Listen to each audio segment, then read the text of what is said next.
व अला आलिका व अस्हाबिका या हबीब अल्लाह। अस्सलातु वस्सलामु अलैका या नबी अल्लाह व अला आलिका व अस्हाबिका या नूर अल्लाह। नवीतु सुन्नतल इतिकाफ अर्बईन अत्तार किस 2 पेज नंबर 18 हदीस पाक नंबर 18 लिखा है, जिसे कोई मुश्किल पेश आए उससे मुझ पर कसरत से दुरूद शरीफ पढ़ने चाहिए, क्योंकि मुझ पर दुरूद पाक पढ़ना मुसीबतों को टालने वाला है। सल्लु अलल हबीब सल्लल्लाहु तआला अला मुहम्मद। एक मर्तबा एक शख्स अपने बेटे को साथ लेकर मुसलमानों के दूसरे खलीफा हजरत सैयदना उमर फारूक आजम रज़ी अल्लाह तआला अन्हु की खिदमत में हाजिर हुआ और अर्ज करने लगा, अमीरुल मोमिनीन, ये मेरा बेटा मेरी बहुत नाफरमानी करता है। ये सुनकर फारूक आजम रज़ी अल्लाह ताला अन्हो को जलाल आ गया। आपने उस लड़के को डांटते हुए फरमाया, क्या तुम अल्लाह पाक से नहीं डरते? जो तुम अपने बाप की नाफरमानी कर रहे हो, तुम्हें रब से डर नहीं लगता? वालिद के इतने सारे हुकूक हैं। ये कहते हुए आपने वालिद के कई हुकूक गिनवा दिए, और है बाप के बहुत हुकूक है। वालिदैन के हुकूक से कौन इनकार कर सकता है? हो ही नहीं सकता कि माँ बाप के हुकूक का कोई ऐसे इनकार कर दे। वाज़े हुकूक है, यानी बिल्कुल crystal clear rights of parents नजर आ रहा होता है कि जो हमारे खुद दुनिया में आने का सबब बने, जिनका वजूद हमारे दुनिया में आने का सबब बना। कुरान में माँ बाप के फजाइल मौजूद हैं, हदीस में माँ बाप के फजाइल मौजूद हैं, सहाबा किराम अलैहिम रिदवान की सीरतें माँ बाप के ताल्लुक से, इनके वालिदैन के हुकूक के ताल्लुक से हमारे सामने मौजूद हैं। हम मुताला कर सकते हैं, पढ़ सकते हैं, सुनते हैं, समझते हैं। माँ बाप के हुकूक का कौन इनकार करेगा? तो सैयद उमर फारूक आज़म रज़ियल्लाहु ताला अन्हु ने वालिद के हुकूक बयान करने शुरू किए। अब जो बेटा था वो खामोशी के साथ अमीरुल मोमिनीन की नसीहतें सुन रहा था। फिर अर्ज किया, ए अमीरुल मोमिनीन, वालिदैन के हुकूक तो हैं, क्या औलाद के भी कुछ हुकूक हैं? ये बेटे ने सैयदना अमीरुल मोमिनीन उमर फारूक आजम रज़ियल्लाहु ताला अन्हु से अर्ज किया कि हुजूर, माँ बाप के हुकूक आपने बयान किए, क्या वालिदैन पर भी औलाद के हुकूक हैं? ये उससे सवाल खड़ा कर दिया। अमीरुल मोमिनीन सैयदना उमर फारूक आजम रज़ियल्लाहु ताला अन्हु ने फरमाया, हाँ बिल्कुल, वालिद पर हक है अच्छे अखलाक वाली औरत से शादी करे, ताकि औलाद को माँ के सबब शर्मिंदगी ना हो। जब औलाद नसीब हो तो उसका अच्छा नाम रखे और इसे कुरान मजीद की तालीम दिलवाए, किताबुल्लाह की उसको तालीम दिलवाए। बेटे ने अर्ज की, अमीरुल मोमिनीन, मेरे वालिद ये तीनों काम नहीं किए। उन्होंने मेरा नाम जुएला, जिद्दी, झगड़ालू रखा, यानी जुएला के माना जिद्दी, झगड़ालू बनते हैं, और मुझे कुरान करीम की एक आयत भी नहीं सिखाई। अब हजरत सैयदना उमर फारूक आजम रज़ियल्लाहु ताला अन्हु वालिद की तरफ मुतवज्जे हुए और फरमाया, तुम कहते हो कि बेटा नाफरमान है, हालांकि पहले नाफरमानी तो तुमने की है। उठो और मुझसे दूर हो जाओ। तंबीहुल गाफिलीन के हवाले से ये बात नकल की गई है। मेरे प्यारे इस्लामी भाइयों, मदनी चैनल के नाजरीन, अर्ज करने का मकसद बिल्कुल वाज़े है कि यकीनन वालिदैन के बहुत हुकूक हैं, बहुत हुकूक है वालिदैन के, और ये वालिदैन के हुकूक से औलाद बरी ज़िम्मा नहीं हो सकती। हत्ता के बाप औलाद का हक अदा करें या ना करें, औलाद के ताल्लुक से वो कितनी ही कोताही का शिकार हो जाएं, लेकिन इसको यूं कह सकते हैं आप कि अगर माँ बाप ने औलाद के हक में रब की नाफरमानी की है, जो शरीयत पर अमल नहीं कर सके, तो मगर औलाद को इस बात की इजाजत नहीं है कि वो अब माँ बाप की नाफरमानी कर कर अल्लाह की नाफरमानी करे, या माँ बाप की नाफरमानी कर कर अपने लिए जहन्नम की आग को जमा करे। ये औलाद को इजाजत नहीं दी जाएगी। उसने अपने माँ बाप के हक अदा करने ही करने हैं, क्योंकि उसकी अपनी कब्र है, माँ बाप की अपनी कब्र है, और उससे उसके माँ बाप के बारे में पूछा जाएगा। तो औलाद ने तो माँ बाप की जो इताअत, फरमाबरदारी, हुस्न सुलूक जो है वो करना है, लेकिन उसकी कुछ वजूहात भी मैं बयान करूंगा। वो गलतियां जो इस वक्त वालिदैन कर रहे हैं, अगर आज वो नौजवान या वो शख्स जिसकी शादी नहीं वो सुन रहा है, तो उसका आज ये माइंड बना हुआ होना चाहिए, अगर मेरी शादी हो तो मुझे ये सारी चीजें फॉलो करनी। ऐसा ना हो कि मैं भी वही रिपीटिशन की तरफ चला जाऊं, कि जो हो रहा है मैं भी उसी तरह चलता चला जाऊं। तो हर एक ने इस बयान को तवज्जो के साथ सुनना, समझना है। और मैं दोबारा अर्ज कर दूं कि यहाँ पर औलाद को माँ बाप का हक अदा करने में कहीं कोताही नहीं करनी चाहिए, मगर बात हो रही है इस वक्त डायरेक्टली पेरेंट्स के साथ। अच्छा, पेरेंट्स को प्रॉब्लम क्या है, वालिदैन को प्रॉब्लम क्या है? चीखता है, चिल्लाता है, नाफरमानी करता है, बात नहीं मानता, झगड़ा करता रहता है, जिद करता रहता है, दोस्तों में चला जाता है, हम बुलाते आता नहीं, हमारी बात नहीं मानता, हमारा ये काम नहीं करता, वो नहीं करता, हम बूढ़े हो जाते तो हमारी खिदमत नहीं करता, ओल्ड हाउस में दाखिल करवा देता है या धमकियां देता रहता है, मूड खराब कर देता है, मूड खराब हो जाता है इसका। हमें इसके मिजाज का ख्याल रखना पड़ता है, हमें उसके मिजाज का ख्याल रखना पड़ता है, हमें देखना पड़ता है कि बेटा सेट है कि नहीं है, कि बात करे कि ना करे। अब ये वालिदैन के कई प्रॉब्लम्स हैं। इसी तरह अब मैं इस वक्त अपना ये मौजू जो मैं आपके साथ शेयर कर रहा हूं, मैं इसके ताल्लुक से एक चीज बयान कर देता हूं। मेरा साउथ कोरिया का सफर था अभी, और थाईलैंड का सफर था, 2 मुमालिक के सफर थे। तो साउथ कोरिया में भी एक अच्छी खासी मुस्लिम पॉपुलेशन है, ओवरसीज भी है, और वहाँ काफी दुनिया के लोग हैं वहां पर। तो वहां गया तो वहां भी लाखों लाख, एक इत्तला के मुताबिक या एक समझे के डेटा के मुताबिक तकरीबन 70 लाख के आसपास वहां मुस्लिम पॉपुलेशन है, हजारों मसाजिद हैं। थाईलैंड की बात कर रहा हूँ, इसमें स्पेशली साउथ थाईलैंड, थाईलैंड की कोने ना, जितने कमोबेश जितने कोने हैं, बॉर्डर्स एरिया है ज्यादातर, उसमें बहुत बड़ी मुस्लिम पॉपुलेशन वहां पाई जाती है। बिटवीन द थाईलैंड भी पाई जाती है और मेन सिटीज पाई जाती है, लेकिन मेजोरिटी, फिर मेरा वहां भी जाना हुआ था, कि वहां भी गए, वहां मस्जिद भी बन रही है, दावत इस्लामी का मरकज बन रहा है। इसके अलावा भी मुलाकातें हुई, उलमा हैं, मशाइख हैं, और एक एक मदरसे के अंदर 200-200, 300-300 बच्चे पढ़ रहे हैं, तलबा कराम है।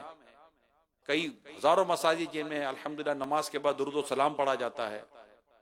तो यूं वहां पर एक मजहबी रुझान भी है। अच्छा, इसके पहले भी कहीं जहां भी जाना हुआ, एक कॉमन इशू जो मैं आपसे बात करूं, कॉमन इशू, एक अगर मैं इसको कहूं कि यूनिवर्सल इशू जो पेरेंट्स के ताल्लुक से है, वो यही है कि यार हमारे बच्चों का क्या, हमारे बच्चों की तरबियत का क्या बनेगा। ये एक पेरेंट्स का मामला बना हुआ है।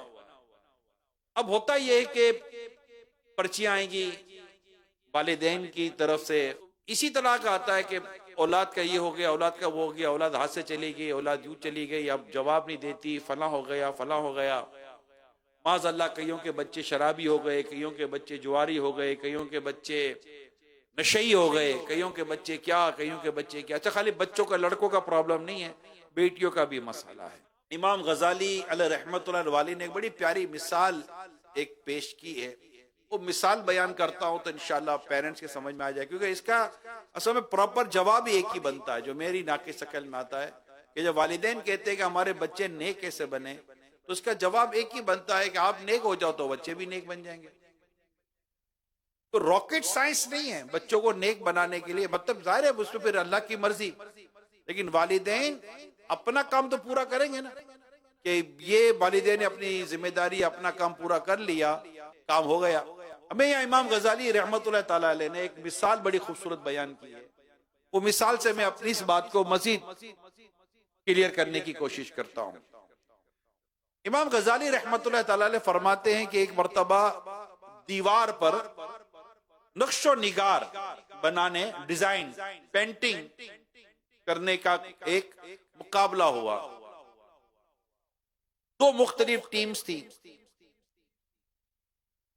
दोनों के लिए आमने सामने दो दीवारें बना दी गई। एक दीवार राइट साइड, एक दीवार लेफ्ट साइड पर बना दी गई और दो टीमें थी और दोनों को एक एक दीवार दे दी गई। बीच में कर्टन लगा दिया गया, पर्दा लगा दिया गया ताकि कोई देख ना सके कि वो क्या कर रहे हैं या क्या कर रहे हैं। हमारे तो ज़हनी आजमाइश जो मदनी चैनल के मुकाबलों में तो सब देख रहा होता है ना, ये क्या कर रहा है, ये क्या कर रहा है, मगर वहां ये नहीं था, पर्दा था। पर्दे के उस तरफ एक टीम दीवार पर अपनी महारत दिखाती थी और एक तरफ एक टीम ने अपना फन दिखाना था। पीछे पर्दा डालकर दोनों टीमों को एक टाइमलाइन दे दी गई कि जनाब आप काम शुरू करें। दोनों का टाइम हो गया शुरू। एक दीवार पर जो टीम थी वो बड़ी बेहतरीन अंदाज से नक्शो निगार बना रही थी, जो पेंटिंग कर रही थी, जो डिजाइनिंग कर रही थी। पर्दे के उस तरफ जो दीवार थी, वहां जो टीम काम कर रही थी वो दीवार को अच्छी तरह घिस रही थी, अच्छी तरह घिस रही थी और उसको इस तरह अपने फन से उस दीवार को घिसा कि वो दीवार शीशा बन गए, गिलास जिसपे से हम चेहरा देखते हैं अपना, राइट। अब वो गिलास हो गया जिसमें हम अपना जैसे चेहरा देखते हैं। दोनों का टाइम खत्म हुआ, बीच में जैसे पर्दा गिराया गया, इस दीवार में बड़ी खूबसूरत डिजाइनिंग थी, मगर इस पूरी खूबसूरत डिजाइनिंग का एक पूरे के पूरा अक्स चला गया उस दीवार के ऊपर। उस दीवार पर देखो तो वही पेंटिंग, वही खूबसूरती के साथ इस दीवार पर नजर आ रही थी। ये एक इमाम गजाली रहमतुल्लाह ताला अलैह ने एक बड़ी एग्जाम्पल दी है। बेटे का, औलाद का जो दिल है ना, ये शीशे की मानिंद है। औलाद का जो दिल है, सोच है, ये शीशे की मानिंद है। ये अपने दिल के, अपने बातिन के और अपने जहनो दिमाग के शीशे पर माँ बाप का नक्शो निगार देखता है। जैसे वहां पिक्चर बनी हुई होती है, पेंटिंग बनी है, वो जहां किरदार जो वहां बना हुआ होता है, वो किरदार वो अपने अंदर यूं देख रहा होता है। तो जैसा किरदार वालिदैन का बनेगा, उसी का अक्स उसकी औलाद पर उतरेगा। समझे कि ये एक बड़ा खूबसूरत मिसाल इमाम गजाली रहमतुल्लाह ताला अलैह ने हमें अता फरमाई है। तो ये वाकई बहुत बड़ा इशू है वालिदैन के लिए, एक बहुत बड़ा चैलेंज है। यूं समझिए यार, बनेगा क्या हमारी औलाद का, हमारी औलाद नेक कैसे बनेगी। तो उसके लिए जाहिर है कि जब भी आप माँ बाप बनते हैं, इवन के जैसे वालिद है, वालिद शादी करते हैं, मतलब औलाद जब पैदा होगी और एक टाइम आएगा तो उस पर माँ बाप के हक लाजिम आएंगे ना। मगर औलाद का हक ऐसा है कि बाप ने शादी नहीं की मगर औलाद का हक शुरू हो चुका।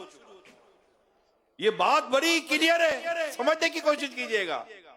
अभी औलाद हुई नहीं, औलाद होगी, औलाद बड़ी होगी, इस स्टेज पर, इस मकाम पर पहुंचेगी कि शरीयत उस पर माँ बाप के हक लाजिम करती है। टेक टाइम, इसको एक वक्त लगता है। पैदा होते इस पर माँ बाप के हक नहीं आ जाते, अभी तो बच्चा है। मगर औलाद एक ऐसा मतलब के टॉपिक है कि अभी औलाद हुई नहीं है, इवन के शादी तक नहीं हुई है, मगर मर्द पर औलाद का हक आ चुका होता है और वो पहला हक ये है कि वो नेक औरत से शादी करे। ये औलाद का हक है। इसको आला हजरत इमाम अहले सुन्नत रहमतुल्लाह ताला अलैह ने भी बयान फरमाया। तो जो शादी जिन्होंने नहीं की है, ये उनके लिए खास तौर पर बयान कर रहा हूं कि नेक औरत तलाश करनी होती है। नमाजी हो, बापर्दा हो, बाहया हो, अल्लाह उसके रसूल से डरने वाली हो, और इसके लिए और भी खूबियां हो सकती हैं। अगर एक नेक औरत मिले, डेफिनेट जब आप एक तय हो जाता है। इसी तरह लड़के का भी यही होता है। अगर माँ बाप ने अपनी बेटी की शादी करवानी है तो उसको चाहिए कि वो मुत्तकी परहेजगार लड़का तलाश करे, नेक हो, मुत्तकी और परहेजगार हो। हदीस में आता है जिसके अखलाक तुझे अच्छे हो, अखलाक अच्छे हो, उससे शादी करा दो। यहाँ नान नफका देखा जाएगा कि इस लड़के के अंदर ना नफका जिसको खाना पीना खर्चा वगैरह कहते हैं उसको अदा करने का है या नहीं, कुफ देखा जाएगा। डेफिनेटली इसकी और भी कई सूरतें मौजूद हैं। कुफ का बयान अमीर अहले सुन्नत की किताब है, पर्दे के बारे में सवाल जवाब क्वेश्चन आंसर के साथ बड़ा खूबसूरत आसान करके ये टॉपिक समझाया गया है उस किताब के अंदर, कुफ का बयान। यानी जो माँ बाप अपनी औलाद की शादी करना चाहते हैं, पढ़े भी तो सही, जो उनको यही नहीं पता कुफ भी कोई बयान है, ये भी कोई इस्तिलाह है, ये भी कोई टर्म है, ये भी देखना पड़ेगा। हमें तो नहीं पता, हम तो खानदान बहुत कुछ इस कुफ के अंदर आप देख रहे होते हैं, मगर बहुत कुछ नहीं भी देख रहे होते जो कुफ में आ रहा होता है।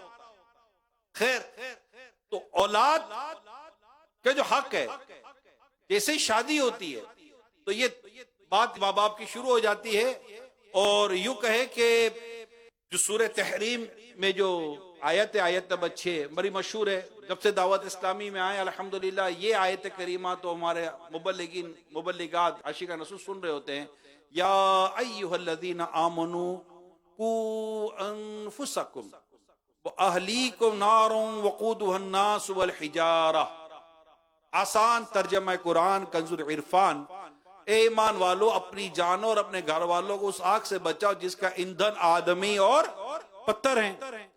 ये हुक्म वालिदैन को दिया गया है, जैसे ही बच्चा पैदा हुआ साहिब औलाद हुए ये हुक्म आपकी तरफ मुतवज्जे हो गया। ये अल्लाह पाक का हुक्म है, ये हुक्म मुतवज्जे हो जाता है। तंबीहुल गाफिलीन के ताल्लुक से बड़ी ईमान अफरोज बात यहां लिखी है, बंदा जब दुनिया से चला जाता है तो अगर नेक औलाद छोड़कर जाए तो औलाद की नेकियों का सवाब बंदे को कब्र में भी पहुंचता रहता है। और अगर औलाद की अच्छी तरबियत ना की हो, औलाद गुनाहों और अय्याशियों में मसरूफ रहने वाली हो, तो औलाद के गुनाह को वबाल इस बंदे पर भी पड़ता है। तो कुरान करीम का जो हुक्म है, अपने और अपने घर वालों को जहन्नम की उस आग से बचाओ जिसका ईंधन आदमी और पत्थर है, यानी उन्हें अल्लाह पाक और उसके प्यारे रसूल रसूल मकबूल बीबी आमना के गुलशन के महकते फूल सल्लल्लाहु ताला अलैहि वसल्लम की सुन्नतों भरे तालीमात हैं, उसके मुताबिक कुरान और हदीस के मुताबिक उसकी तरबियत करनी है। माँ बाप को जिम्मेदारी है वालिदैन की औलाद के ताल्लुक से। यानी बहुत ही ये अहम टॉपिक बना हुआ है दुनिया भर के अंदर। और माँ बाप को बस ये होता क्या करे, ये करे जो अब आज बयान हो रहा है। चाहे आप यूके में हैं, आप यूरोप में हैं, आप फारिस के अंदर है, आप अफ्रीका में हैं, आप अमेरिका में हैं, आप पाकिस्तान में, आप हिंदुस्तान में, आप बांग्लादेश के अंदर हैं, आप किसी भी बड़े आजम के अंदर रहते हैं, मुसलमान को ये तमाम बातें पता होनी चाहिए, स्पेशली पेरेंट्स को पता होनी चाहिए।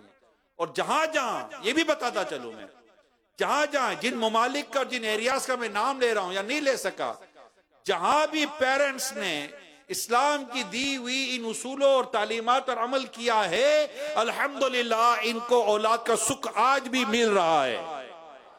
ऐसा नहीं है वो कहे कि जनाब आप कह रहे इस पर अमल करो तो हमारा तो सामने कोई भी नहीं है। ऐसी हजारों एग्जाम्पल्स बिल्कुल सामने लाकर खड़ी की जा सकती हैं कि देखो इन्होंने अमल किया, ये हुआ। अब अल्लाह पाक है कि किसी के मुकद्दर में कोई ऐसी बात लिख दी और हिदायत है ही नहीं उसके नसीब में, निकी के रास्ते पे आना उसके नसीब में नहीं है, तो जाहिर है कि माँ बाप के ऊपर इसके कोई वो भी नहीं, जवाबदारी भी नहीं है कि माँ बाप ने अगर अपना काम पूरा किया, अपना हक अदा किया और अपनी शरई जिम्मेदारी पूरी कर ली, जितनी उनकी जिम्मेदारी थी, हत्तल इम्कान हत्तल मकदूर, जितनी कुदरत है, वो माँ बाप को पहले ये देखना है कि आया मैंने अपना काम या हमने अपना काम पूरा किया या नहीं किया। क्योंकि हर वालिद समझता है या हर वालिद कहता है कमो बेश कि मैंने अपने औलाद की अच्छी तरबियत करनी है।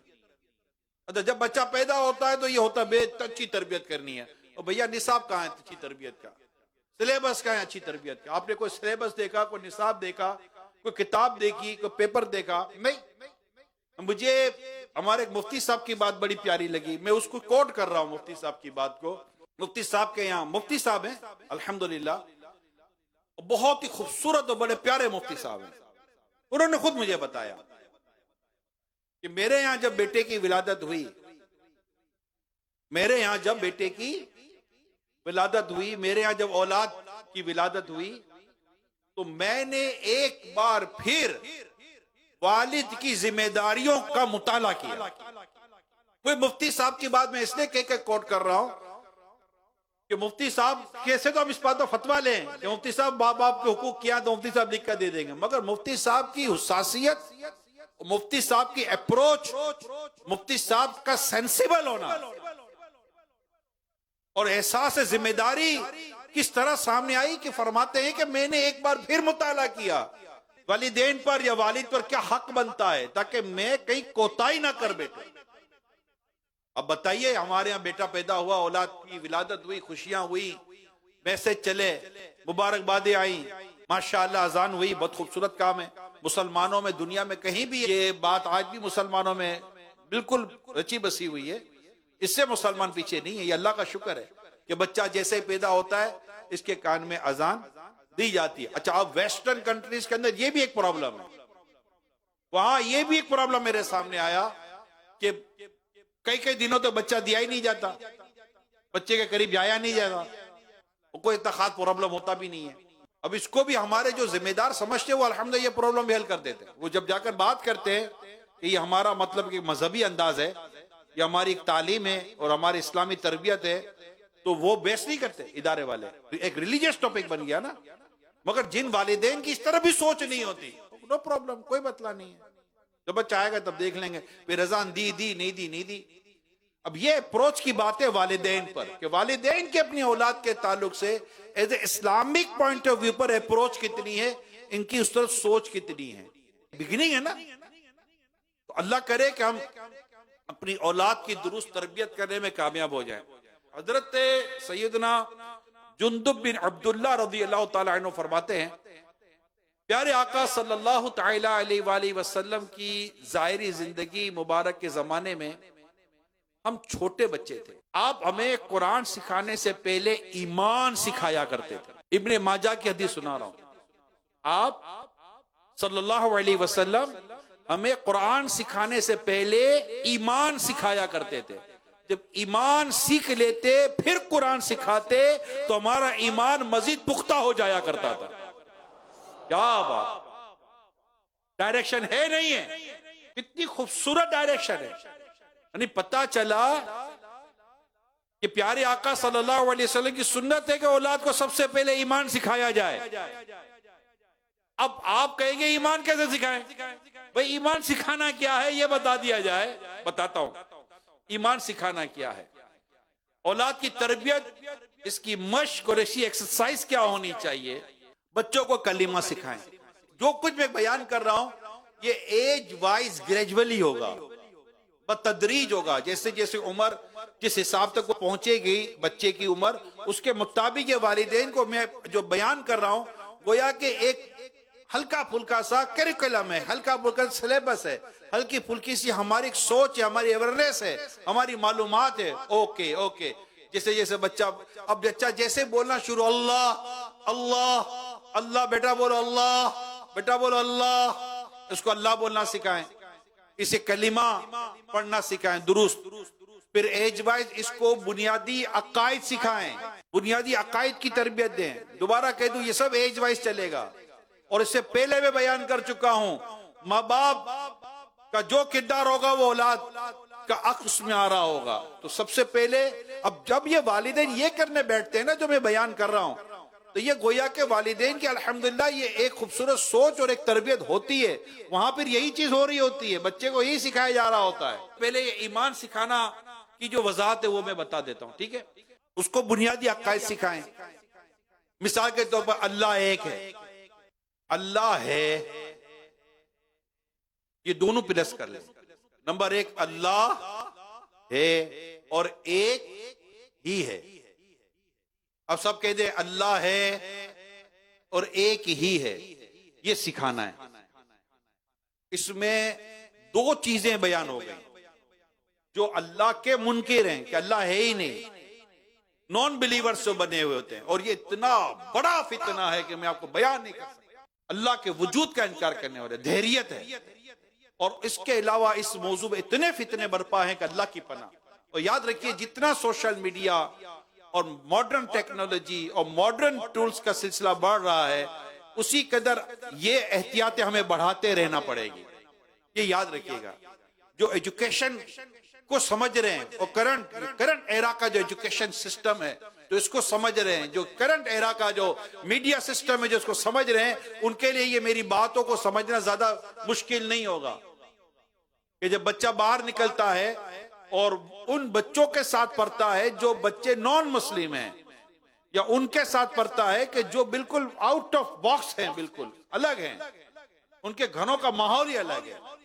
जब ये आपके बच्चे से कोई स्कूल कॉलेज में या स्कूल छोटी सी क्लास ले लें, उसमें कोई सवाल करते हैं। अभी जैसे मैं बाहर था तो मुझे किसी ने कहा कि हमारा बच्चा फला स्कूल में पढ़ने जाता है, आउट ऑफ कंट्री बात कर रहा हूं, हमारा बच्चा स्कूल में पढ़ने जाता है तो वहां पर नॉन मुस्लिम बच्चे उसके साथ होते हैं। अब हमारा बच्चा जब रोजा रखता है तो कहते हैं कि भाई तुम क्यों नहीं खा पी रहे हो, क्यों रोजा रख रहे हो, खाने पीने से क्या नुकसान हो जाएगा। इस तरह बाद ममालिक में तो सुअर भी खाया जाता है, नॉन मुस्लिम जो होते हैं उनमें एक तादाद है जो सुअर खाती है। अब आपका बच्चा तो सुअर नहीं खाएगा एक मुसलमान का बच्चा, और वहां सवाल जवाब होंगे क्यों नहीं खाते हो, कैसे अजीबो गरीब सवाल होते हैं। और बच्चे जा रहे हैं स्कूलों के अंदर, बच्चे जा रहे हैं तालीमी इदारों में, बच्चे सोशल मीडिया पर ऐसी चीजें देख रहे हैं और उनके ज़हनों में जो मैं कहना चाह रहा हूं ऐसे इतने सवालात। अच्छा, कुछ तो ऐसे कि बच्चों को बच्चों वाले सवालात है, कुछ सवालात प्रिपरेशन मतलब एक प्लानिंग के तहत कुछ सवालात क्रिएट किया जाता है ताकि मुस्लिम कम्युनिटी के अंदर एक प्रॉब्लम क्रिएट हो जाए, बच्चों के अंदर एक मसला पैदा हो जाए। एजुकेशन और मीडिया ये दो इतने इंपॉर्टेंट इस वक्त एरियाज हैं जिनकी शायद हुसासियत का इतना अंदाजा नहीं, हम उसको ऐसे इंटरटेन और ऐसे अजीबोगरीब किस्म का ले रहे होते हैं। मगर मुझे बताइए कि इस वक्त दुनिया में कितने माँ बाप है जो अपने बच्चों को स्कूल से दूर रखते हैं। तालीम को अभी बोलेगा स्कूल से कैसे दूर रखे, भाई तालीम देना मना नहीं है, मगर तालीम के उसूल भी तो हो, कहाँ तालीम देनी है। तो आप जो बनाना चाहते हैं एक अच्छा, इसके मुताबिक इस्लाम की एजुकेशन देख लेना, उसके मुताबिक पढ़ाएं, पढ़ी रहे, अल्हम्दुलिल्लाह एक से एक पढ़ रहे हैं, एक से एक अच्छी से अच्छी तालीम हासिल कर रहे हैं। खुद दारुल मदीना दावत इस्लामी का स्कूल खुला हुआ है, दावत इस्लामी का दारुल मदीना कॉलेज खुला हुआ है, दावत इस्लामी का दारुल मदीना यूनिवर्सिटी खुली हुई है, दावत इस्लामी का अपना मीडिया है, मदनी चैनल है, दावत इस्लामी का अपना सोशल प्लेटफॉर्म है, दावत इस्लामी की अपनी वेबसाइट मौजूद है। मॉडर्न टूल्स को इस्लामिक ऑर्गेनाइजेशन के पॉइंट ऑफ व्यू पर जो मॉडर्न टूल्स को जितनी शरई एहतियात और शरई रहनुमाई के साथ दावत इस्लामी का दीनी माहौल इसको यूटिलाइज करता है, यूज करता है, इसकी एग्जांपल नहीं मिलेगी आपको। एक ऑर्गेनाइजेशन बताएं, एक ऑर्गेनाइजेशन बताएं कि जो आपके इलाके के 12 दीनी कामों समेत मस्जिद बनाने का, जामियतुल मदीना यानी दारुल उलूम बनाने का, मदरसतुल मदीना यानी हिफ्ज़ व नाज़रा का मदरसा बनाने का, ये सारे काम एक तंजीम के तहत हो रहे हो, और फिर साथ ही साथ पूरा के पूरा चैनल रन किया जा रहा हो, उर्दू अलग, बंगला अलग, इंग्लिश अलग, पूरे वेबसाइट रन की जा रही हो। One of the biggest website, Islamic website Dawat Islami की इस वक्त कहलाती है, वन ऑफ द बिगेस्ट, बड़ी से बड़ी वेबसाइटों में एक वेबसाइट आपकी दावत इस्लामी की कहलाती है। और आपका अपना सोशल प्लेटफॉर्म, ऑलमोस्ट 5 करोड़ से ज्यादा सब्सक्राइबर हैं आपके प्लेटफॉर्म के ऊपर। ये मैं इसलिए वजाहत कर रहा हूं, किसी को ऐसा ना लगे कि यार ये मॉडर्न एजुकेशन और वर्ल्ड एजुकेशन इसके ताल्लुक से। दावत इस्लामी में PhD हो रहे हैं, हमारे तलबा करम MPhil कर रहे हैं, अल्हम्दुलिल्लाह रब्बिल आलमीन। और जो दावत इस्लामी के तहत तलबा करम एग्जाम देते हैं वर्ल्ड एजुकेशन का, अच्छे से अच्छे टॉप रैंकिंग के अंदर इनका रिजल्ट आ रहा होता है। ये मैं वजाहत कर रहा हूं, क्यों ये सब कुछ हो रहा है। स्कूल यूके में भी हैं, स्कूल इसके अलावा दुनिया के कई मुल्कों के अंदर है दावत इस्लामी की। ये सिर्फ एक गलतफहमी दूर करने के लिए, कोई मिसकंसेप्शन पैदा ना हो, लेकिन एक ऐसी जगह पर आपका बच्चा जाए जहां उसके दीन, ईमान, अकाइद दांव पे लग जाए। रिस्पॉन्सिबिलिटी किसकी है? वालिदैन की। ऑप्शंस मौजूद हैं, ऐसा नहीं ऑप्शंस मौजूद नहीं है, ऑप्शंस भी मौजूद हैं, लेकिन माँ बाप को अपनी जिम्मेदारी समझनी होगी। तो माँ बाप को चाहिए कि अपनी औलाद को अकाइद का दर्स दे और अकाइद की तालीम दे कि अल्लाह है और एक ही है, अल्लाह है और एक ही है। फिर रिस्क कौन देगा? अल्लाह। उसका तवक्कुल मजबूत करें, वरना वो इधर आगे पीछे हो जाएगा। शिफा कौन देगा? अल्लाह। उसका अकीदा मजबूत करें, अल्लाह पर उसका ईमान और मजबूत करें। इसके अलावा और भी कई चीजें हैं जो ईमान सिखाने के ताल्लुक से बयान की जा सकती हैं। बाहर शरीयत का पहला हिस्सा पढ़े बंदा, अकायद के ताल्लुक से, ईमान और कुफर के ताल्लुक से अमीर सुन्नत की जो किताब है कुफरिया कलीमात के बारे में सवाल जवाब, उसके ताल्लुक से उसकी एज वाइज उम्र के हिसाब से उसकी हिसाब से तरबियत करे। पहले खुद पढ़े, देखे पहले खुद पढ़ना पड़ता है। आप ऐसे टीचर के पास अपना बच्चा नहीं देते जिस टीचर को केमिस्ट्री ना है, कैसे हो सकता है? टीचर ने मैथमेटिक्स पढ़ाना है, उसको मैथमेटिक्स ही नहीं आता। टीचर को अकाउंटिंग पढ़ानी, उसको अकाउंटिंग ही नहीं आती। टीचर को इंग्लिश पढ़ानी, उसकी अपनी इंग्लिश नहीं है। इवन के टीचर को उर्दू पढ़ानी है या टीचर को इस्लामियात पढ़ाना है या कोई भी सब्जेक्ट को टीचर पढ़ाएगा तो डेफिनेटली टीचर की खुद उस सब्जेक्ट के ऊपर महारत होगी। माँ बाप सबसे पहले टीचर है अपने बच्चों के। घर सबसे पहला एजुकेशन इंस्टीट्यूशन है। माँ बाप के पास इसका कैरिकुलम, इसका पूरा निसाब, पूरा सिलेबस होना चाहिए। इससे पहले कि हम अपना बच्चा निकाल कर किसी इदारे के हवाले करें। अब तो खैर हमारा 2.5-3 साल में बच्चा दे दिया जाता है। दुनिया में जो मॉडर्न एजुकेशन आ रही है और जो नए वर्जन आ रहे हैं एजुकेशन के वर्ल्ड वाइड, उसकी मैं बात कर रहा हूँ। जो वर्ल्ड वाइड एजुकेशन जो इंट्रोड्यूस करवाई जा रही है उसमें 2.5-3 साल का बच्चा स्कूलों में नहीं भेजा जाता। इसमें जो करंट रिसर्च है, करंट रिसर्च ये है कि बच्चा 6 से 7 साल तक माँ बाप के पास रहे। ये करंट रिसर्च जो बड़ी इंडोज है, उसको बाकायदा सराहा गया, समझा गया कि बात दुरुस्त है कि वालिदैन जो तरबियत करेंगे वो बाहर नहीं होती। वो वालिदैन की सोबत में पले बढ़ेगा, बड़ा होगा। बाहर जाएगा तो बाहर तो दोस्त है, गैदरिंग है, माहौल बना हुआ है। लेकिन वो 7 साल या 6 साल या 6.5 साल जो वालिदैन के पास वक्त गुजारेगा तो माँ बाप उसको क्या समझाएंगे, क्या सिखाएंगे? खाली मोबाइल देकर कोने में बिठा देंगे, गेम खेलते रहो, कार्टून देखते रहो, ताकि माँ अपना काम करते रहे, बाप अपना बिजनेस करता रहे, कारोबार करता रहे। नथिंग। रिस्पॉन्सिबिलिटी है वालिदैन पर। अगर ये मैं कह रहा हूं, अगर इसको समझा जाए, उसको तो हाथ डाल लिया जाए। कौन सा रोजाना सारे के सारा दे देना है? ग्रेजुअली है, टाइम टू टाइम है। ये सब चीजें करनी होगी तो वालिदैन को खुद पढ़ना होगा, वालिदैन को खुद समझना होगा, वालिदैन को खुद सीखना होगा।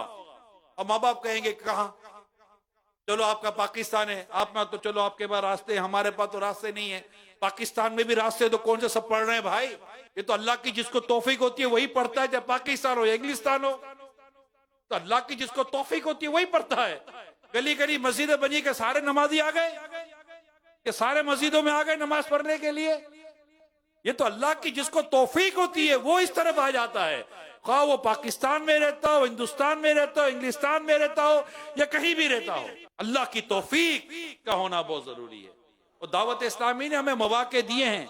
अभी कई ऐसी मेरी मीटिंग्स हुई, मशवरे हुए, मुलाकातें हुई, बयानात हुए, बाद में बैठे रहे, क्या करें। एक सिर्फ आधा घंटा वालिद को कह रहा था, पेरेंट्स के लिए मैसेज था, just only half an hour, आधा घंटा आप दे दो आपके लिए, ऑनलाइन एडमिशन ले लें। तब मेल टू मेल हमारे कारी साहब इस्लामी भाइयों को पढ़ाते हैं, बच्चों को पढ़ाते हैं, और फीमेल टू फीमेल हमारी इस्लामी बहनों को पढ़ाती हैं। आधा घंटा सिर्फ, जस्ट ओनली हाफ आवर। मैं ना 2 घंटे की बात करता हूं ना 1 घंटे की बात करता हूं। आप आधा घंटा देकर यूज टू तो हो। 1 हफ्ते के लिए एडमिशन ले लो यार, आए तो सही, ऑनलाइन एडमिशन ले तो सही। QuranTeacher.com पर जाकर, दावत इस्लामी की वेबसाइट पर जाकर एडमिशन लेकर देखें, फिर बताइए कि क्या क्या पॉसिबिलिटी है, पॉसिबिलिटी नहीं है। घर बैठकर तो सारी पॉसिबिलिटी दरवाजा बजाकर तो नहीं आती, मगर दावत इस्लामी तो दरवाजा बजाकर आ रही है यार। दरवाजा बजाकर भी नहीं आ रही है, टीवी खोलो टीवी में आ रही है। वो मदीने का रास्ता लो तो दावत इस्लामी भी नजर आ जाएगी ना। दावत इस्लामी तो मदीने के रास्ते में है, अब जाना ही वहां है तो फिर इसका तो हल नहीं है। खोले टीवी, मदरी चैनल देखे, दावत इस्लामी आपके सामने बयान हो रहा है, क्या करना है क्या नहीं करना। आए सोशल मीडिया पर, यूट्यूब पर जाए दावत इस्लामी, इंस्टाग्राम पर जाए दावत इस्लामी, आपका ये फेसबुक पे जाओ दावत इस्लामी, अभी जितने प्लेटफॉर्म बोलो दावत इस्लामी वहां मौजूद है। घर में देखनी गुंबद खजरा की तस्वीर हो तो मदीना मदीना ना। जिसको देखना ही गुंबद खजरा है, जिसको देखना ही काबा है, जिसको देखने ही खूबसूरत अल्लाह और उसके रसूल की रिजा वाले मना देते उसकी फ्रेम में लगाता है। अब जिसे देखने गधे घोड़े बिल्ले, इसका क्या हाल निकालूं मैं? फिर वो घर में बच्चों की तरबियत ऐसी हो रही होती है। अब टीवी खोल कर देखना ही ऐसी कोई चीजें हैं कि जिसमें अखलाक, किरदार, अकायद, अमाल बर्बाद हो। अब अगर तालीमी इदारों में भी बर्बादी हो रही हो और घर में आकर टीवी भी बर्बादी कर रहा हो और माँ बाप का आपस का ताल्लुकात भी बर्बादी कर रहा हो, फिर माँ बाप कहीं आकर मौलाना को बोले बच्चा नेक कैसे बनेगा? तो तरीका बताओ कि बच्चे को हम पानी में डाले बच्चा गीला ना हो। अब ये कहां से लाएंगे भाई? वालिदैन को खुद अपनी आप को देखना पड़ेगा, हमें अपने आप को लाना इस तरफ। जस्ट आधा घंटा दुनिया भर के, पाकिस्तान समेत दुनिया भर के आशिकाने रसूल को दरखास्त करता हूं, या तो मदरसतुल मदीना बालिगान है तो वहां पर जाए फिजिकली, वरना रोजाना कम से कम आधा घंटा अब ऑनलाइन क्लासेस ले लें दावत इस्लामी की, और हफ्तावार इज्तिमा में शिरकत करें पाबंदी के साथ, काफिलों में सफर करें, दावत इस्लामी के काफिलों में सफर करें, तो इंशाअल्लाह ताला फिर देखिए क्या होता है। काफिले में ले जाए अपने 10, 11, 12 साल के बेटे को, क्यों नहीं आएगा? 8, 10 साल का बेटा तो चल पड़ेगा, मना भी नहीं करेगा। काफिले में जाना है तो वालिद साहब खुद जाएंगे तो बेटा आएगा, भाई ले जाए अपने साथ, चचा ले जाए, मामू ले जाए अपने साथ, इसके अलावा ले जाने की इजाजत नहीं है। तो यूं बच्चों की तरबियत होगी, बच्चों के अकायद और अमाल की यूं इस्लाह होगी। इसी तरह अपने बच्चे को सिखाएं मोहम्मद मुस्तफा सबसे आखिरी नबी, मोहम्मद मुस्तफा सबसे आखिरी नबी, अहमद मुजतबा सबसे आखिरी नबी, आमिना का लाडला सबसे आखिरी नबी, नबी नबी नबी। सिखाएं, बोलो बोलो बेटा बोलो, सबसे आखिरी नबी, सबसे आखिरी नबी, सबसे आखिरी नबी। आकाए दो जहां सल्लल्लाहु अलैहि वसल्लम के फजाइल, आपका मकाम और मर्तबा जो कुरान और हदीस से बयान हुआ, बताएं। ऐसा तुझे खालिक ने तारादार बनाया, यूसुफ को तेरा तालिब दीदार बनाया। कोई नबी पाक सल्लल्लाहु अलैहि वसल्लम की शान में ऐसी बात कर ही कैसे सकता है जो हम सुन लेंगे? हम पता है कि आला हज़रत फरमा दिया है, वो कमाल हुस्न हुजूर है कि गुमान नक्स जहां नहीं। बताएं अपने बच्चे को कि अल्लाह पाक ने प्यारे हबीब लबीब सल्लल्लाहु अलैहि वसल्लम क्या मकाम और मर्तबा अता फरमाया। आका के मौजज़ात बताएं, आका के कमालात बताएं, आका के जमाल बताएं, आका की बातें बताएं सल्लल्लाहु अलैहि वसल्लम। उसके दिल में अल्लाह के प्यारे हबीब आखिरी नबी सल्लल्लाहु अलैहि वसल्लम की मोहब्बत, अकीदत और जो कुछ हम देखना चाहते हैं वैसे तो उतर जाएगी उसके अंदर, मदीना मदीना हो जाएगा। ये उम्र के हिसाब से बताना पड़ेगा आपको। आओ बेटा बैठ के स्टोरी सुनाता हूँ। पता है एक दफा नबी पाक सल्लल्लाहु अलैहि वसल्लम फला जगह गए थे और रकाना से जो कुश्ती हुई थी, मुकाबला हुआ था, आका ने उठाकर फेंका, गिरा दिया उसको। बताओ रकाना कितना ताकत और मशहूर था, और क्या ताकत मेरे अल्लाह ने मेरे आका को अता की थी। बाजुओं की ताकत का बयान करे, किस तरह शजर और हजर मेरे आका की तरह बड़ा करते थे बयान करें, सहाबा कैसी मोहब्बत करते थे बयान करें, सहाबा कराम का कैसा अंदाज था बयान करें। बेटा वो चांद देख रहे हो, वो चांद के भी 2 टुकड़े हुए थे। कब हुए थे? जब मेरे आका ने इशारा किया था। बताए अपने बच्चों को नबी पाक सल्लल्लाहु अलैहि वसल्लम के मौजज़ात, कमालात, और ऐसे खूबसूरत, हर कमाल खूबसूरत है। बच्चे की एज के हिसाब से खूबसूरत बातें, हिरन का वाकिया तो ऊंट का वाकिया, ये वाकियात बयान करे, बच्चा दिलचस्पी लेगा। सीरत मुस्तफा देखे किताब, अल्लामा अब्दुल मुस्तफा आज़मी साहब रहमतुल्लाह ताला अलैह की मकतबुल मदीना पर वेबसाइट पर मौजूद है, पढ़े उसके अंदर, किताब के अंदर मेरे अमीर सुन्नत अल्हम्दुलिल्लाह बड़े प्यारे प्यारे रिसाले छोटे छोटे लिख कर दिए हैं। उसमें से वाकियात निकाले, अंबिया कराम के और दीगर वाकियात निकाले, यूं वाकियात बताएं मुस्तफा करीम सल्लल्लाहु अलैहि वसल्लम के। माँ सुनाए, बाप सुनाए, बेटे बैठ के टाइम तो दें। मैं एक बात बताकर आगे बढ़ता हूं, आज अपनी औलाद को टाइम दो, औलाद बड़ी होकर आपको टाइम देगी। ये जो है ना औलाद टाइम नहीं देती, हमने भी टाइम नहीं दिया था। जो माँ बाप लेकर बैठे हैं, टाइम दिया है, औलाद के अंदर आ गई है वो बात। दीवार, नक्श, निगार याद रखिएगा, आईना, नक्श और निगार याद रखिएगा। अपने औलाद को ये बातें समझानी और सिखानी होती हैं। तमाम साहबा कराम अलैहिम रिदवान जन्नती हैं, ये अपनी औलाद को सिखा दे। हर सहाबिये नबी जन्नती जन्नती सब सहाबियात भी जन्नती जन्नती। ये बिल्कुल दिमाग में बिठा दो, दिमाग के अंदर बिठा दो, जो सहाबी है वो जन्नती है। और अहले बैत अतहार की मोहब्बत कूट कूट कर पिला दो कि ये मेरे आका सल्लल्लाहु अलैहि वसल्लम की आल है, आपका आहल है, आपके घर वाले हैं। और इस पर जो नबी रहमत सल्लल्लाहु अलैहि वसल्लम की हदीसें मौजूद हैं जिसमें अहले बैत अतहार की मोहब्बत को किस तरह दिलो जान में उतारने की कोशिश की गई है। तो सहाबा और अहले बैत ये उतार कर उसको बताएं कि मेरे बच्चों, आला हज़रत फरमा कर गए हैं, अहले सुन्नत का है बेड़ा, पारा सहाबे हुजूर नज्म है और नाव है इतरत रसूलुल्लाह की। अस्हाबो अहले बैत पर कुर्बान हमारी जान, अस्हाबो अहले बैत पर कुर्बान हमारी जान। क्यों न हो रुतबा बड़ा अस्हाबो अहले बैत, क्यों न हो रुतबा बड़ा अस्हाबो अहले बैत का है खुदाए मुस्तफा, अस्हाबो अहले बैत का, अस्हाबो अहले बैत पर कुर्बान हमारी जान। औलिया कराम रहीमहुमुल्लाह सलाम, इनकी मोहब्बत। अब ये तो दावत इस्लामी के दीनी माहौल में आ तो जाए ना। मैं तो कहता हूं पेरेंट्स आ ही जाएं, पेरेंट्स आ जाए, मदनी मुज़ाकरे में औलाद को लेके बैठ जाएं।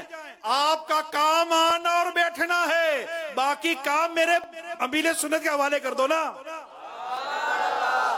आपका काम बैठना, बाकी काम मेरे अमीर सुन्नत के सुपुर्द कर दो। इंशाअल्लाह इंशाअल्लाह इंशाअल्लाह मदीना मदीना हो जाएगा। आपका काम अपने घर में मदरी चैनल चलाना और उसको हवाले कर दो दावत इस्लामी के प्रोग्रामों के, किड्स मदनी चैनल के हवाले कर दो और इस्लामी भाइयों के बयानात के हवाले कर दो। चले आपके लिए तो आसान हो गया ना, तो पैसे थोड़ी देने, मदनी चैनल ऑन करे, बच्चों को बिठा दे। किड्स मदनी चैनल में क्या नहीं सिखाया जाता?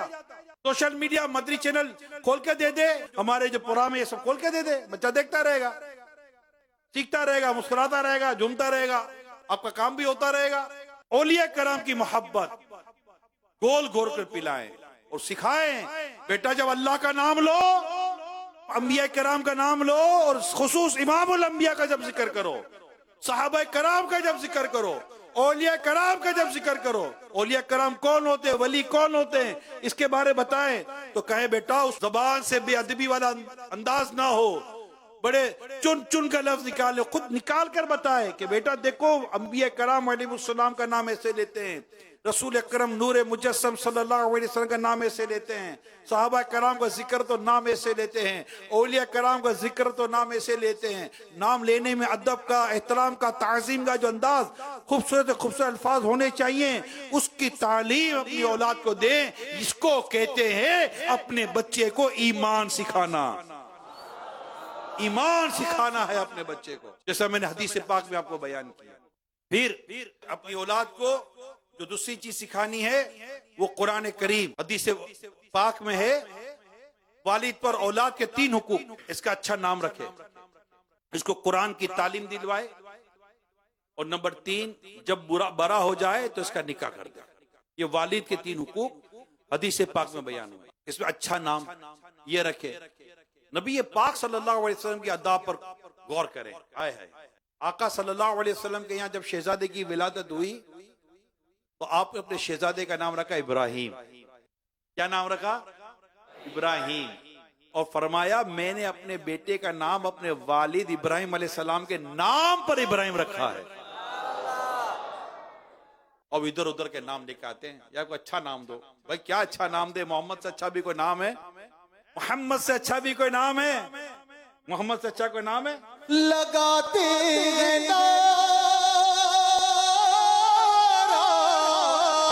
ये ईमान वाले, मोहम्मद हमारे बड़ी शान वाले, मोहम्मद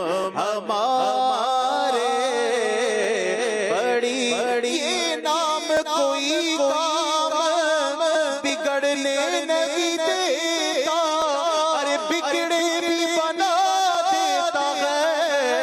सब नाम मोहम्मद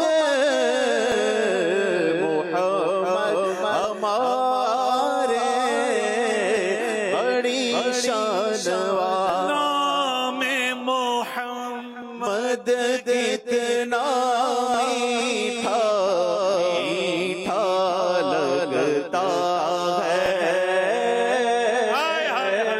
नाम मोहम्मद कितना मीठा मीठा लगता है।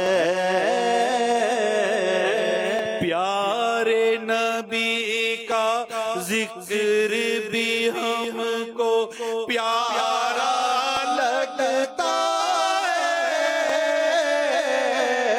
सल्लल्लाहु अलैहि मुहम्मद सल्लल्लाहु अलैहि वसल्लम। आंखों का तारा नाम मोहम्मद दिल का उजाला, नाम मोहम्मद। इतना जिक्र करो अपने बेटे के सामने अपने आका का कि बेटा बोले कि है ही नहीं कोई मोहम्मद से अच्छा, वो है ही नहीं, वाकई कोई नहीं है जैसे मेरे आका है, ऐसा नहीं कोई। तालीम देनी पड़ेगी, वो इससे अच्छा कोई नाम ही नहीं है। नाम मोहम्मद कितना मीठा मीठा लगता है। है यूं तो कसरत से नाम लेकिन, है यूं तो कसरत से नाम लेकिन, सबसे है प्यारा, सबसे है प्यारा, सबसे है प्यारा नाम मोहम्मद दिल का उजाला, नाम मोहम्मद। पूछेगा मौला लाया क्या क्या, पूछेगा मौला है लाया क्या क्या। मैं ये कहूँगा, मैं ये कहूँगा नाम मोहम्मद, मैं ये कहूँगा नाम मोहम्मद। रखो लहद में जिस तो अजीजो मुझको सुनाना नाम मोहम्मद।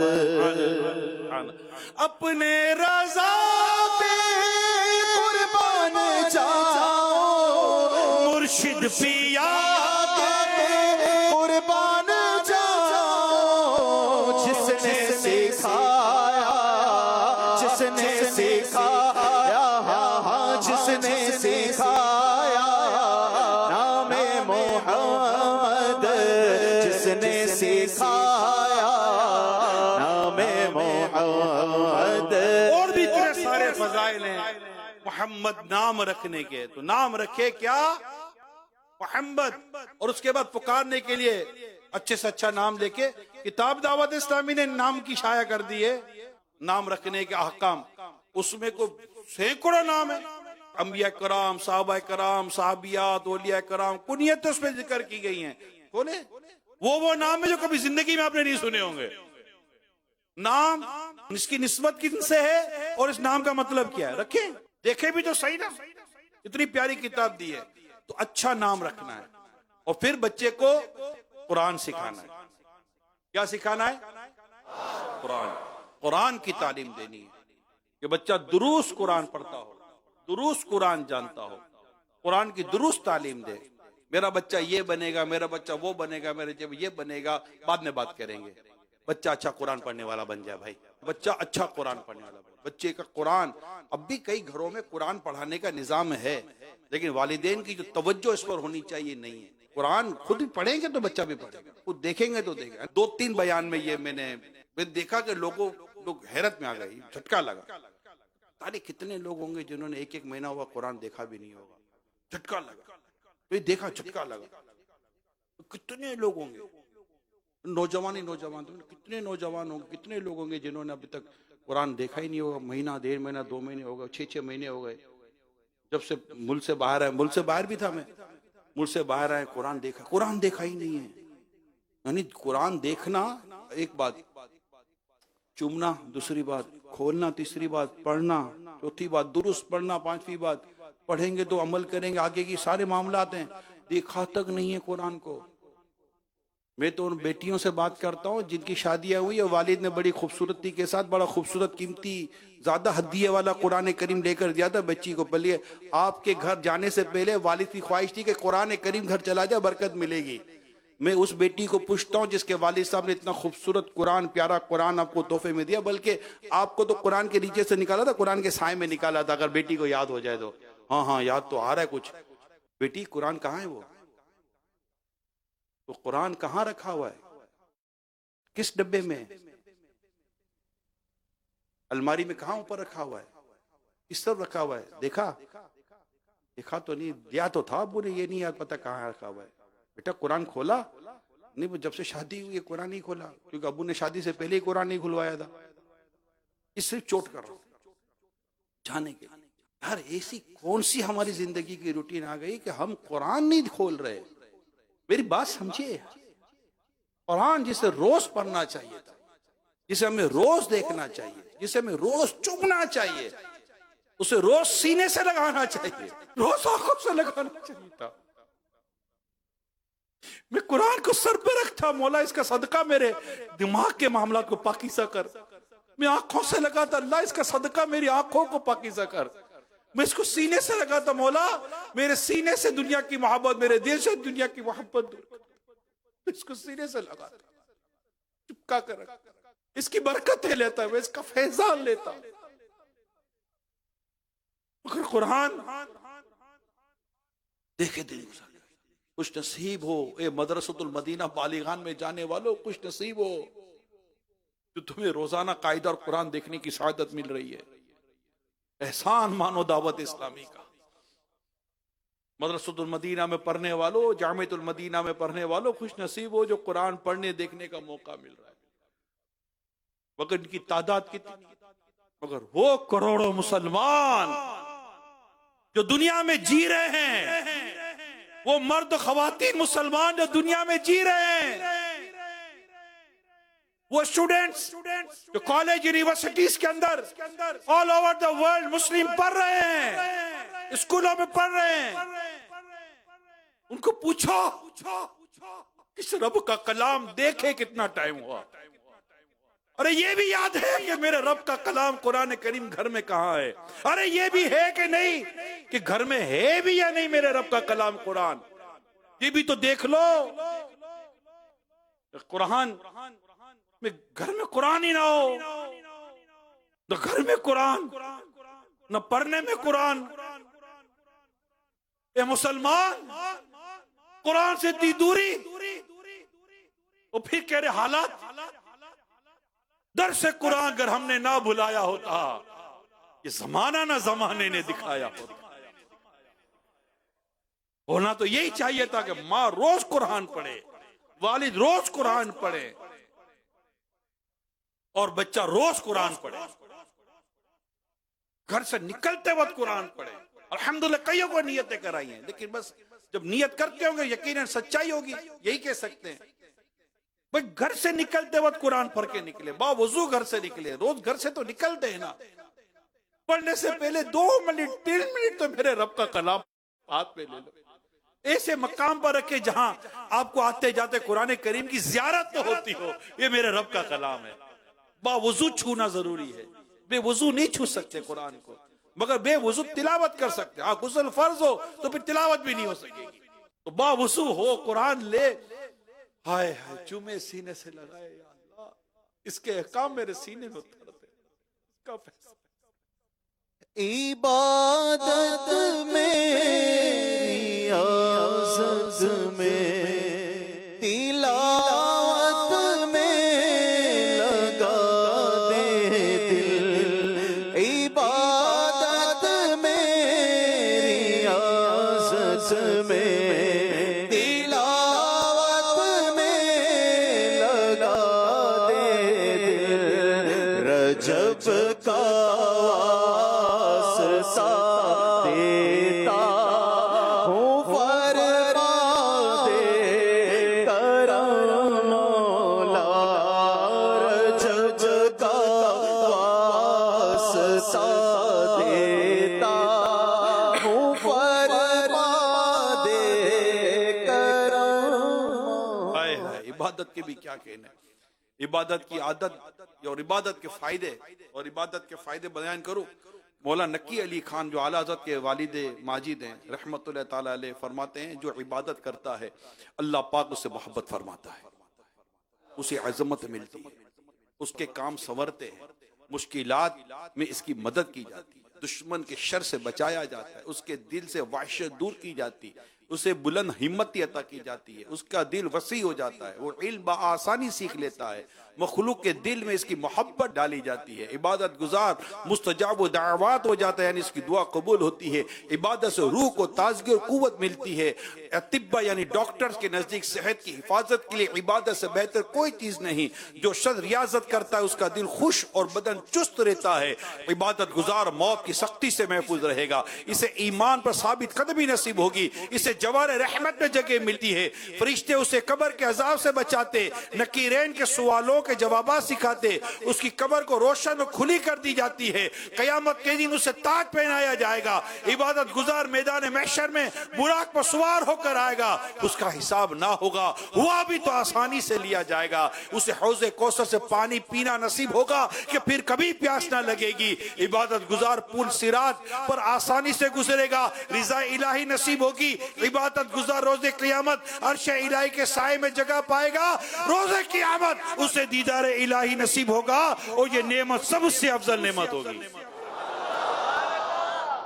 और इबादत में लगता नहीं दिल हमारा, हाय हाय, इबादत में लगता नहीं दिल हमारा, इस्याम में बदमस्त हम या इलाही। क्या होगा हमारा?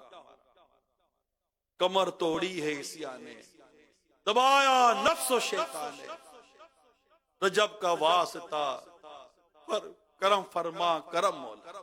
वालिदैन ने अगर कहीं भी कोताही बरती है औलाद की तरबियत में, औलाद को लाजिम है कि अपने माँ बाप की खिदमत करके अल्लाह की बारगाह में सुरखुरू होकर जन्नत हासिल करे। बस तमाम औलाद को ये ताकीद है, ताकीद है, ताकीद है। वालिदैन के साथ हुस्न सुलूक, वालिदैन का अदब, वालिदैन का एहतराम, वालिदैन की बात माने।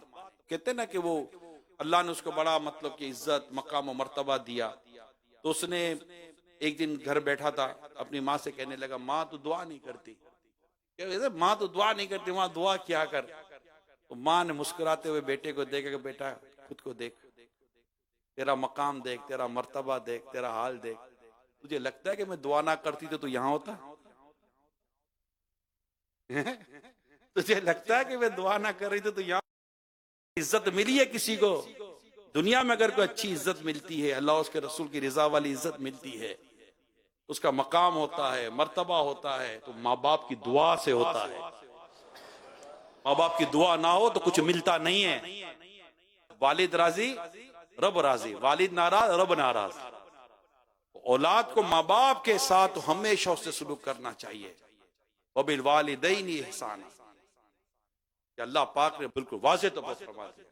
जहां तक माँ बाप अल्लाह और उसके रसूल की नाफरमानी की बात करेंगे तो नहीं मानी जाएगी, मगर जब तक वो अल्लाह और उसके रसूल के फरमान के मुताबिक, शरीयत के मुताबिक बात कर रहे हैं, माँ बाप के साथ उससे सलूक औलाद ने करा।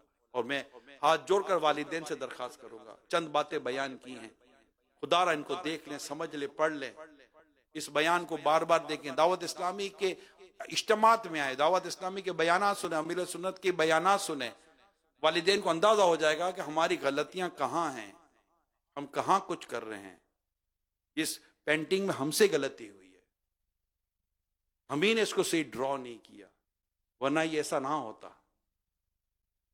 तो आप अपनी पूरी कोशिश करें, वालिदैन अपनी पूरी कोशिश करें, खुद को नेकी और तकवे की तरफ लाकर अपनी औलाद की तरबियत अल्लाह और उसके रसूल की रिजा के मुताबिक करने की पूरी कोशिश करें।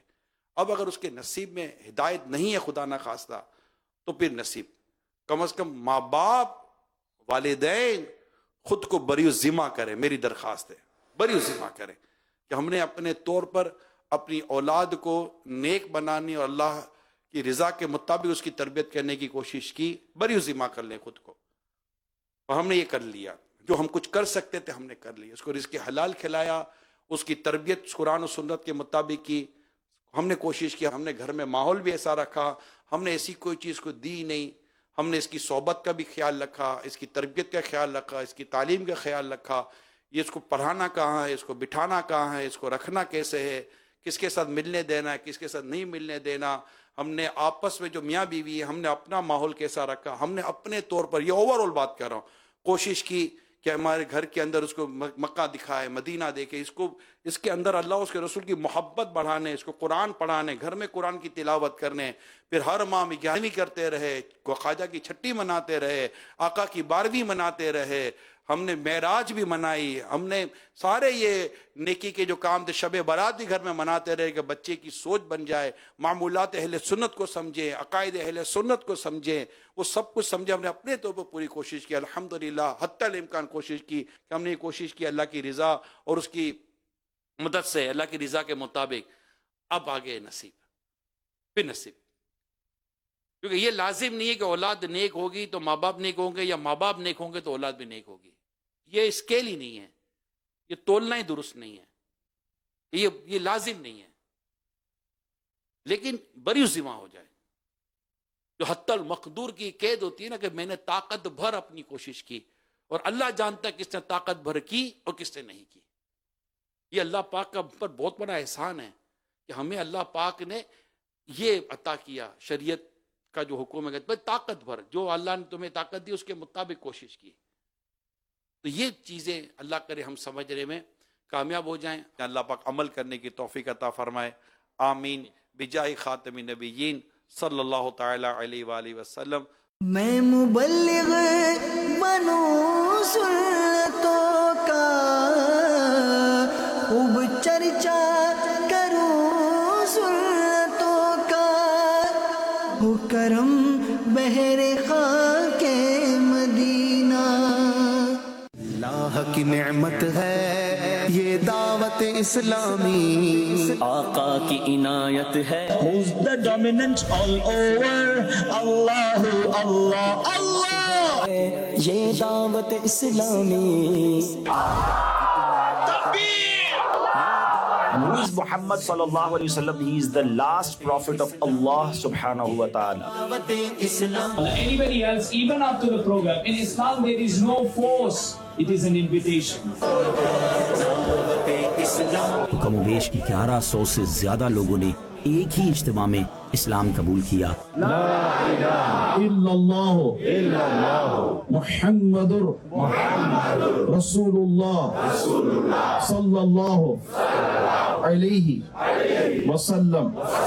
दावत इस्लामी है, ये दावत इस्लामी है। देखिए प्रोग्राम सफर चंद ममालिक का बरोज पीर मदीना मुनव्वरा में सुबह 5:30 बजे और पाकिस्तान में सुबह 7:30 बजे मदनी चैनल पर।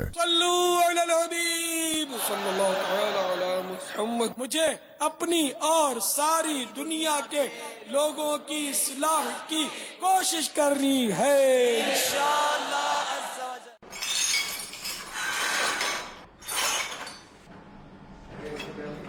रुकें, ऐसा ना करें।